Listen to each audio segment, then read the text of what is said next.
குறள் எண் 62. எழுபிறப்பும் தீயவை தீண்டா பழிபிறங்கா பண்புடை மக்கட்பெறின். குறள்.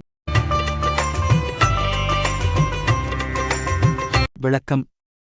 பழி இல்லாத நல்ல பண்பு உடைய மக்களைப் பெற்றால் ஒருவனுக்கு 7 பிறவியிலும் தீவினைப் பயனாகிய துன்பங்கள் சென்று சேரா.